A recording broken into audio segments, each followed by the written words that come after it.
Hello students, हम लोग class 10th का मोटर पढ़ने जा रहे हैं। जो मोटर इस बार तो आप सीबीएसई बोर्ड में जानते ही हैं कि जनरेटर को हटा दिया गया है और मोटर दिया गया है, इलेक्ट्रिक मोटर। तो ये इलेक्ट्रिक मोटर क्या चीज़ होता है और ये किस प्रिंसिपल पर वर्क करता है, इसका कंस्ट्रक्शन, प्रिंसिपल और वर्किंग, ये तीनों चीज़ें जो है बहुत इंपॉर्टेंट है और साथ में इसका यूजेज भी। तो आइए हम लोग जानते हैं कि ये इलेक्ट्रिक मोटर क्या चीज़ होता है। इलेक्ट्रिक मोटर के बारे में जानते हैं। सबसे पहले तो इलेक्ट्रिक मोटर जो होता है एक रोटेटिंग डिवाइस होता है जो क्या करता है, चूँकि वो इलेक्ट्रिसिटी से चलता है, यानी इलेक्ट्रिकल एनर्जी को मैकेनिकल एनर्जी में कन्वर्ट करता है। ठीक है, यानी जब इलेक्ट्रिसिटी, जैसे आप पानी वानी भरते हैं इलेक्ट्रिक से, जो मोटर होता है आपने देखा ही होगा, तो लाइट जब रहती है ना, जब इलेक्ट्रिसिटी रहती है, जब उसमें हम करंट पास कराते हैं तभी मोटर वर्क करता है। यानी लाइट क्या है या इलेक्ट्रिसिटी क्या है, एक तरह का इलेक्ट्रिकल एनर्जी है और उस इलेक्ट्रिकल एनर्जी के थ्रू मोटर हमारा जो है रोटेट करता है और वो पानी को सक करके तब हमें देता है। ठीक है, तो इसका मतलब कि जो इलेक्ट्रिकल मोटर जो होता है, और साथ में ये भी देखा होगा कि उसमें बहुत सारे जो है ब्लेड्स टाइप का जो है ना, वो नाचता है, रोटेट करता है। इसलिए हम लोग कहते हैं कि electric motor is the device, और सिंपली हम लोग कह देते हैं electric motor is the rotating device which convert electrical energy into the mechanical energy. ठीक है, यानी मैकेनिकल एनर्जी हम लोग जैसे कि जानते हैं कि it is the sum of the kinetic energy and the potential energy. यानी कि मैकेनिकल एनर्जी क्या होता है, काइनेटिक और पोटेंशियल का सम होता है। पोटेंशियल में हम लोग जानते हैं किसी भी बॉडी के पोजीशन की वजह से होता है, और जो काइनेटिक एनर्जी होती है due to the motion of that body, यानी उस बॉडी के मोशन के चलते होता है। तो उसमें चूंकि ब्लेड्स नाचता है या रोटेट करता है, इसलिए हम उसको कहते हैं वो मैकेनिकल एनर्जी का ही एक फॉर्म है। इसलिए कहते हैं कि ये मोटर क्या होता है, motor is the rotating device which converts electrical energy into the mechanical. Principle क्या होता है, कैसे वर्क करता है। जैसा कि हम लोग जानते हैं कि अगर क्या किया जाता है कि अगर किसी कंडक्टर में करंट को पास करते हैं, तो उस कंडक्टर में सपोज करिए यहाँ पर हमने एक क्या ले लिया, एक कंडक्टर ले लिया, और इस कंडक्टर में अगर करंट पास करते हैं तो इसके करंट पास होने से क्या होता है, इसके अराउंड मैग्नेटिक फील्ड डेवलप हो जाता है, होता है ना, बिल्कुल सही कहा आपने, मैग्नेटिक फील्ड डेवलप हो जाता है। और इस मैग्नेटिक फील्ड के कारण क्या होता है, अगर इस यहाँ पर अगर हम लोग कोई दूसरा कंडक्टर रखे होते या फिर हम कोई एक चार्ज बॉडी रखे होते तो उस पर फोर्स लगता है। तो सेम प्रिंसिपल है इसमें। थोड़ा सा देखिए क्या है, इसमें हम लोग एक परमानेंट मैग्नेट जो होता है, परमानेंट मैग्नेट, उसका एक तरफ हम नॉर्थ पोल लेते हैं और इसके नॉर्थ पोल का एक नॉर्थ पोल यहाँ पे लिया जाता है, नॉर्थ पोल,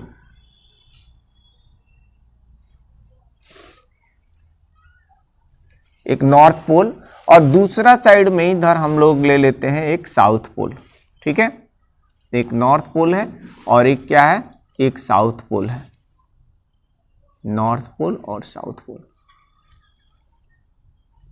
ये नॉर्थ पोल और इधर जो है ये साउथ पोल, ये साउथ पोल हो गया।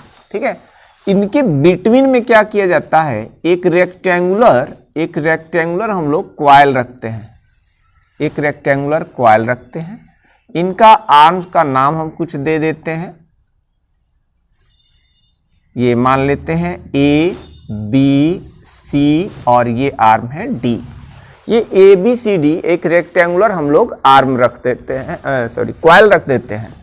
इस कॉइल के जो दो फ्री एंड्स होते हैं, इसमें क्या करते हैं, यहाँ पर एक होता है हमारे पास एक्सल, इसको एक्सल कहा जाता है, और इस एक्सल पर क्या होता है, दो स्प्लिट रिंग्स होते हैं, इसको स्प्लिट रिंग्स कहा जाता है। ये दो स्प्लिट रिंग्स होते हैं, ये दो स्प्लिट रिंग्स होते हैं।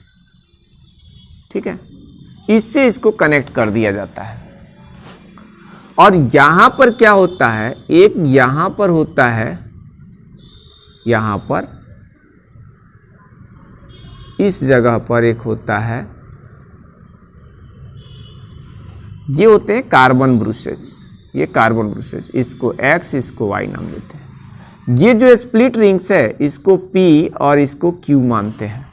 इसका जो नाम है ये इसको एक्सल कहलाता है। क्या कहलाता है? एक्सल। ये हमारा होता है एक्सल, ये एक्सल होता है। ठीक है, यानी जैसे गाड़ी की पहिया साइकिल वाइकिल में देखा होगा, धूरा हिंदी मीडियम वाले बच्चे धूरा कहते हैं, या आपके एरिया में कुछ भी कहा जाता होगा, तो ये एक्सल होता है। अब यहाँ पर क्या होता है, इस हमारा जो ये कार्बन ब्रूसेस जो हैं, कार्बन ब्रूसेस, ये दो कार्बन ब्रूसेस हैं X और Y, यहाँ पर इसको बैटरी से कनेक्ट कर दिया जाता है। ये बैटरी का प्लस टर्मिनल, ये माइनस टर्मिनल होता है, और इसको हम लोग कनेक्ट कर देते हैं। ठीक है, अब क्या होता है, हम लोगों को मालूम है किसी भी जो इलेक्ट्रिकल सर्किट होता है उसमें करंट फ्लो होने का जो डायरेक्शन होता है एक्सटर्नल सर्किट में, वो positive terminal to negative terminal होता है। तो यहाँ से करंट हमारी ये पॉजिटिव टर्मिनल है, यानी ये एनोड है और ये कैथोड है, तो ये इधर से करंट इसमें चलेगी। ये हमारा क्या चीज़ था? बैटरी था। ठीक है, करंट ऐसे फ्लो करेगी, और ये करंट इस कार्बन ब्रूसेस के थ्रू, यहाँ पर इस फिगर में क्या क्या है, P and Q are two split rings, split rings. ये स्प्लिट रिंग्स जो होते हैं, ये क्या करता है, जो हमारा करंट का डायरेक्शन होता है उसको चेंज करने का काम करता है। और ऐसे डिवाइस को हम लोग कम्यूटेटर कहते हैं। क्या कहते हैं? Commutator. Commutator is the device which reverses the direction of the current. तो ये कम्यूटेटर का काम करता है। ये मोटर में होता है, स्प्लिट रिंग्स होता है, यानी फुल रिंग्स ना होकर के, ये जैसे ये फुल रिंग्स है तो फुल रिंग्स ना होकर के इसका हाफ हाफ, स्प्लिट रिंग्स इसको बोलते हैं। ठीक है, X एंड Y क्या होता है? एंड X एंड Y जो होते हैं ये कार्बन ब्रूसेस होते हैं, carbon bruises. These two carbon bruces pushes the split rings, due to which the contact between the split rings and the carbon current passes through the terminal and through the coil A, B, C, D like this। ये क्या होता है कि ये हमारा जो carbon bruises है इस स्प्लिट रिंग्स को पुश किए रहता है, प्रेस किए होता है, जिससे क्या होता है, ये जो हमारा, बहुत बच्चों को कंफ्यूजन होती है कि क्या ये जो हमारा क्वाइल होता है, उस क्वाइल का जो दोनों फ्री एंड्स है वो कार्बन ब्रूसेस से कनेक्ट होता है कि स्प्लिट रिंग से। तो हम यहाँ क्लियर कर देना चाहते हैं कि अगर ये कार्बन ब्रूसेस से अगर कनेक्ट होगा तो वो उससे क्या होगा, रोटेट नहीं कर पाएगा। ये स्प्लिट रिंग से ही कनेक्टेड होता है, और ये हमारा क्या होता है, ये घूमता रहता है। ठीक है, तो उससे ये घूमता रहता है, यानी किससे, जो हमारा ये स्प्लिट रिंग से कनेक्टेड होता है। यानी जैसे जैसे हमारा ये एक्सेल घूमता है, एक्सेल के साथ साथ वो स्प्लिट रिंग से हमारा क्वाइल घूमता है, और इस तरह से ये कार्बन ब्रूसेस केवल उसको कांटेक्ट बनाए रखता है, यानी स्प्लिट रिंग्स को प्रेस किए रहता है। यहाँ से करंट यहाँ पर अब आ गई, अभी जैसे मैंने कि बताया, ये करंट यहाँ चली, फिर इसमें, ये करंट का डायरेक्शन इसमें ऐसे है, इसमें करंट का डायरेक्शन इस तरह से है। ठीक है, ये हमारा है इसका कंस्ट्रक्शन। लेकिन सबसे पहले मैंने डिफाइन तो कर दिया कि मोटर क्या चीज होता है। मोटर को डिफाइन करने के बाद इसका हम लोग सबसे पहले जानेंगे कि प्रिंसिपल क्या है। प्रिंसिपल के लिए मैंने बताया कि ये जो एक क्वाइल है A, B, C, D, इसको क्या किया गया है, दो हमारे पास दो परमानेंट मैग्नेट्स जो हैं उनके जो पोल्स होते हैं, क्योंकि पोल्स यहाँ अलग अलग दिखाया गया है, जबकि हम लोग मैग्नेट की प्रॉपर्टीज जानते हैं कि पोल्स को तो सेपरेट किया ही नहीं जा सकता है। तो ये दो परमानेंट मैग्नेट्स हैं अलग अलग, और उनके पोल्स के बिटवीन में ये हमारा क्वाइल्स रखा गया है। अब इस पोल्स का क्या काम होता है, ये जो हमारा पोल्स होता है, इस पोल्स का काम है कि ये परमानेंट मैग्नेट या फील्ड मैग्नेट को जनरेट करता है। ये क्या करता है, ये फील्ड मैग्नेट को जनरेट करता है, और इससे हमको जब मैग्नेटिक फील्ड जनरेट होगा, इसका जो डायरेक्शन होता है, हम लोगों को पता है कि किसी मैग्नेट का जो डायरेक्शन होता है वो north pole to the south pole होता है। तो इसलिए यहां पर इसका जो मैग्नेटिक फील्ड का डायरेक्शन होगा इसमें ये इस तरह से होगा, north to south, north to south इसका डायरेक्शन हो जाएगा मैग्नेटिक फील्ड का। अब जरा ध्यान से सुनिए, इसका वर्किंग प्रिंसिपल को समझते हैं कि यहां पर इसमें अगर ये यूनिफॉर्म मैग्नेटिक फील्ड है, यूनिफॉर्म मैग्नेटिक फील्ड को हम लोग पैरेलल लाइंस के थ्रू दिखाते हैं। ये पैरेलल लाइंस जो होती हैं एक तरह से मैग्नेटिक फील्ड ही है, तो इसको बी से डिनोट कर दिया, बी से। इसके अंदर अगर हम कोई एक कंडक्टर रखते हैं, क्या रखते हैं, कंडक्टर। सपोज कीजिए इस कंडक्टर का लेंथ स्मॉल एल है और इस कंडक्टर में करंट पास कर दिया, क्या पास कर दिया, करंट। अब क्या है, ये जो कंडक्टर है इस मैग्नेटिक फील्ड के साथ थीटा एंगल बना रहा है। कितना एंगल बना रहा है, थीटा। उस दौरान इस कंडक्टर पर क्या होगा, इस कंडक्टर पर एक मैग्नेटिक फोर्स लगता है और ये फोर्स इस कंडक्टर को रोटेट करता है और इसको ट्राई करता है, try to align in the magnetic field या और in the direction of the magnetic field, यानी इसको रोटेट करके मैग्नेटिक फील्ड के ही डायरेक्शन में इसको घुमाना चाहता है। और इस तरह से इस पर एक फोर्स लगता है और ये फोर्स होता है IBL sin theta, where theta is the angle between the current passing through the conductor and the direction of the magnetic field, यानी angle between the I and B is the theta, ये theta होता है। तो F equal to IBL sin theta होता है। अब ये theta की वैल्यू अगर 0 हो जाए, यानी ऑलरेडी ये कंडक्टर जो है, ये कंडक्टर सपोज करिए कंडक्टर है, ऑलरेडी ये मैग्नेटिक फील्ड के पैरेलल हो, तो जब मैग्नेटिक फील्ड के पैरेलल होगा उस केसेस में जो हमारा करंट I है और मैग्नेटिक फील्ड B है, इन दोनों के बीच का जो एंगल होगा वो 0 डिग्री हो जाएगा। कितना हो जाएगा, 0 डिग्री। और हम लोग जानते हैं when current carrying conductor and the magnetic field both are in the same direction, in this case theta will be 0 degree because there is no angle between two parallel lines, that is 0 degree only, यानी 0 degree बनेगा, angle बनेगा ही नहीं। तो उस cases में sine theta के जगह हम लोग क्या लिख लेंगे, साइन थीटा के जगह साइन 0 लिखेंगे और साइन 0 की वैल्यू कितनी होती है, 0। अब यहाँ F इक्वल टू IBL और साइन थीटा के जगह पर क्या रख लिया जाएगा, थीटा के जगह 0, तो ये पूरा का पूरा फोर्स 0 हो जाएगा।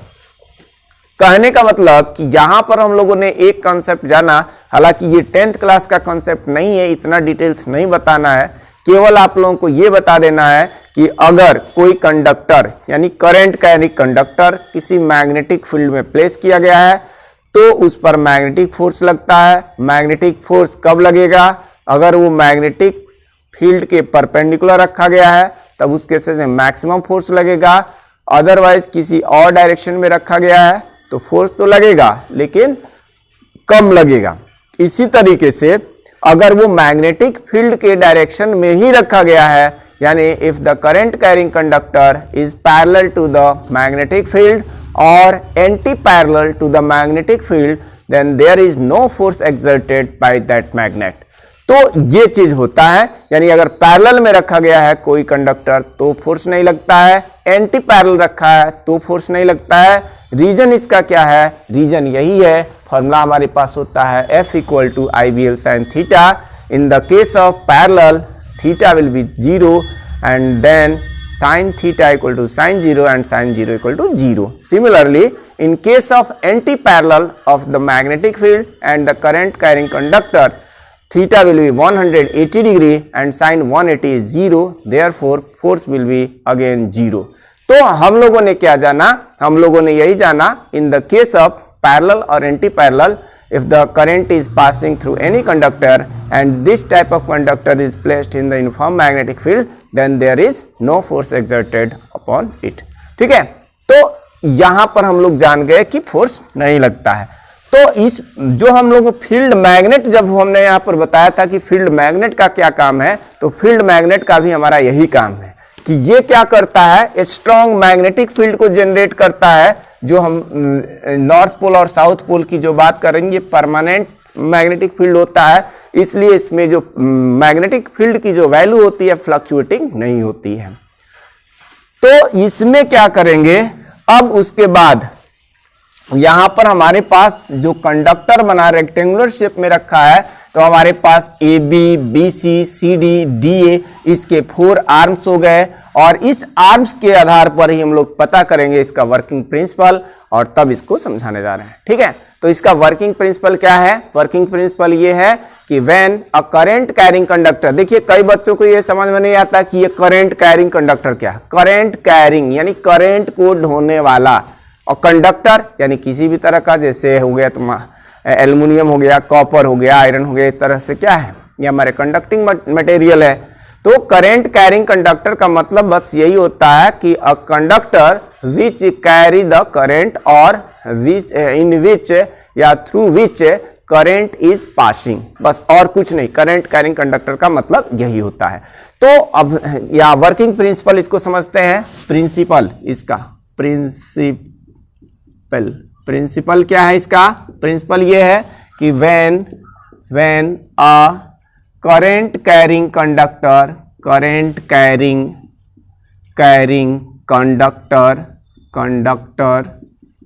is placed in the magnetic field, then a force is exerted on that conductor. Due to this force,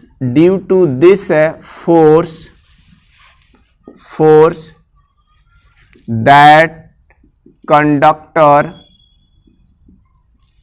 can rotate. ठीक है, ये रोटेट कर सकता है।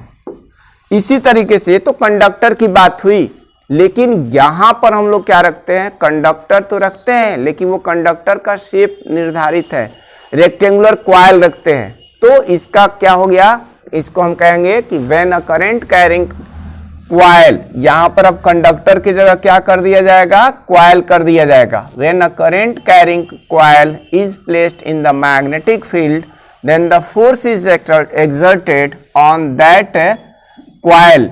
उस कॉइल पर क्या लगेगा? फोर्स लगेगा। Due to this force that coil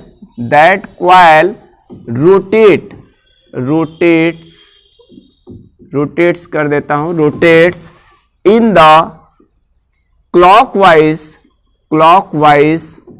और एंटी क्लॉकवाइज डायरेक्शन। ठीक है, तो ये क्लॉकवाइज या एंटी क्लॉकवाइज डायरेक्शन में रोटेट करता है। ये इसका हमारा वर्किंग प्रिंसिपल हुआ। अब इस वर्किंग प्रिंसिपल के बाद नेक्स्ट हमारा जो इसके बाद टॉपिक आता है कि इसका कंस्ट्रक्शन। तो मैंने कंस्ट्रक्शन बता ही दिया है कि in the electric motor there are main 4 parts. First is a strong magnetic field due to which it create the strong magnetic field between the coils. दूसरा चीज बताया कि कॉइल होता है, इसको कॉइल्स को हम लोग आर्मेचर कहते हैं। When the winding over the any axle is called coil, armature। तो ये आर्मेचर हो जाता है। इसके अलावा होता है there are 2 split rings which acts as the commutator. Commutator is a device which reverses the direction of the current। तो एक हमारा P and Q जो होते हैं 2 split rings होते हैं। And the third term is X and Y, that is called carbon bruches. Carbon bruches make the contact between the split rings to the coil, due to which current through the battery passes easily in the coil ABCD। ठीक है, ये हमारा coil ABCD है। अब इसका working जल्दी से समझ देते हैं, थोड़ी सी लाइट की समस्या हो रही है। वर्किंग क्या चीज है? वर्किंग ये है कि जब हम इसमें यहां पर हम लोगों को एक बहुत ही इंपॉर्टेंट चीज जानना है, Fleming's left hand rule. Fleming's left hand rule क्या होता है? इसको हमने ऐसे याद किया हुआ है कि जैसे when we stretch our left hand thumb, forefinger and middle finger, such that forefinger indicates the direction of magnetic field, middle finger indicates the direction of current passing through the conductor, then thumb will indicate the direction of the force exerting on that conductor. यानी यदि हम लोग अपने बाएं हाथ के अंगूठा, उसके पास वाली अंगुली और बीच वाली अंगुली यानी मध्यमा, तीनों को इस प्रकार से फैलाएं, इस प्रकार से स्ट्रेच करें कि यदि जो मध्यमा है, जो तर्जनी है, तर्जनी यानी अंगूठा के पास वाली उंगली, यदि ये मैग्नेटिक फील्ड की डायरेक्शन को रिप्रेजेंट करे, बीच वाली उंगली यानी मध्यमा इलेक्ट्रिक करंट की डायरेक्शन को रिप्रेजेंट करे, तो जो थंब होता है यानी अंगूठा होता है वो उस कंडक्टर पे लगने वाले फोर्स के डायरेक्शन को रिप्रेजेंट करेगा। ठीक है, इस फ्लेमिंग्स लेफ्ट हैंड रूल के आधार पर ही हम इस मोटर का क्या करेंगे, वर्किंग प्रिंसिपल को जानेंगे। तो जहां हम देख पा रहे हैं कि जो करंट की डायरेक्शन है in the arm A B वो किस तरह से है, ये ए टू बी है, जबकि मैग्नेटिक फील्ड की जो डायरेक्शन है वो नॉर्थ टू साउथ पोल है। तो इस तरह से यहां पर ये इसको हम लोग याद रखने के लिए थोड़ा सा अपने तरफ से मॉडिफाई कर दिया है, फादर मदर चाइल्ड करके, फादर मदर चाइल्ड। ठीक है, यानी एफ से मैग्नेटिक फोर्स और ये एम से मैग्नेटिक फील्ड और सी से क्या है, इलेक्ट्रिक करंट।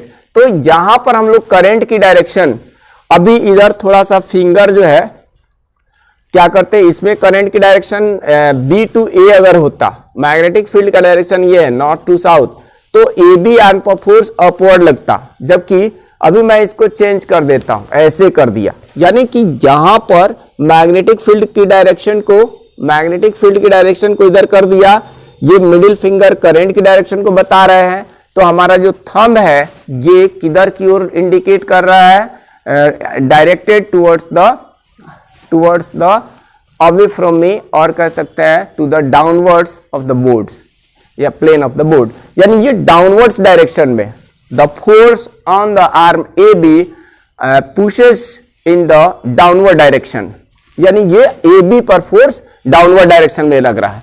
अब बात करते हैं सी डी का। तो सी डी में देखिए यहां पर इसमें ये करंट की डायरेक्शन को दिखा दिया सी टू डी, और ये जो हमारा फोर फिंगर है मैग्नेटिक फील्ड की डायरेक्शन को दिखा रहा है।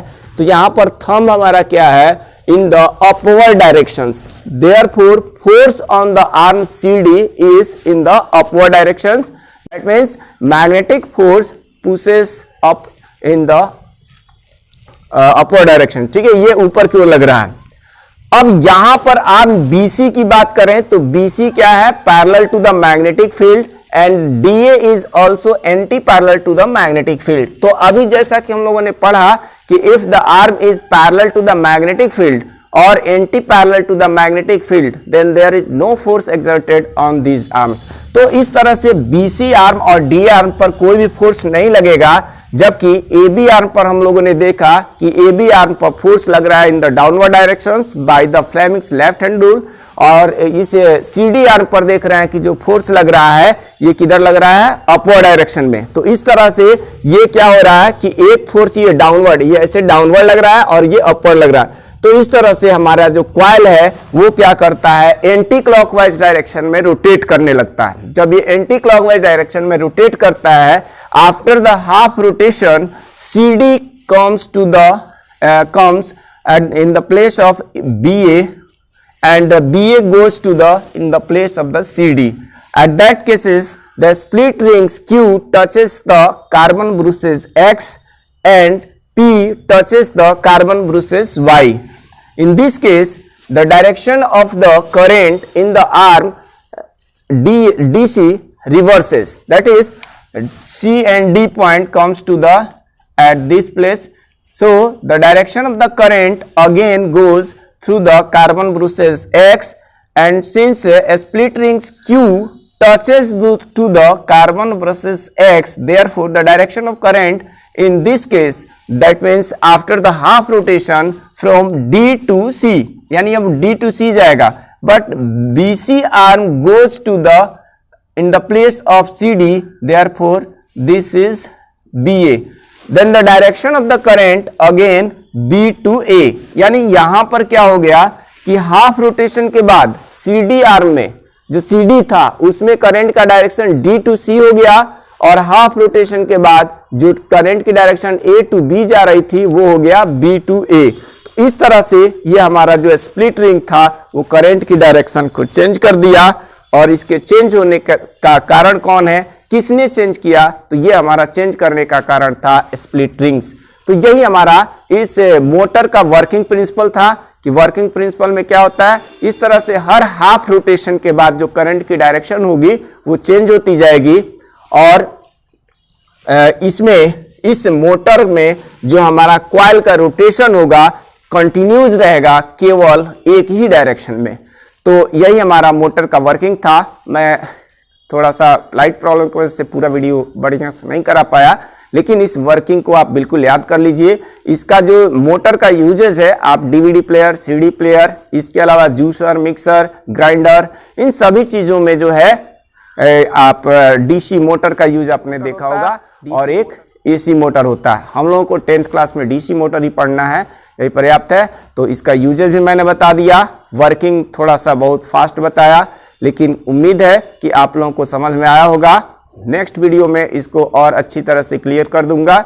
वीडियो देखने के लिए धन्यवाद। अगर अभी तक आपने हमारे चैनल को सब्सक्राइब नहीं किया है तो आप हमारे चैनल को सब्सक्राइब कीजिए, और हो सके तो इसका बेल आइकन भी दबाइए।